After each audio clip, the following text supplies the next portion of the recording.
Hello guys, in this video I'm going to show you how to set which account your debit card uses on Revolut.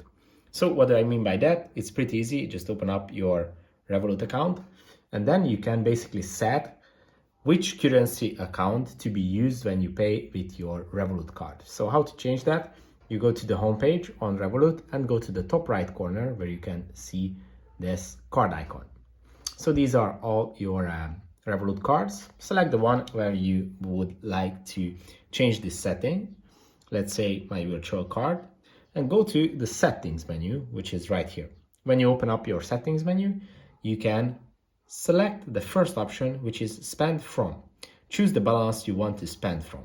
You can change it later in card settings. And basically, you can choose whichever currency account from all your accounts, or you can even choose a crypto account to spend from.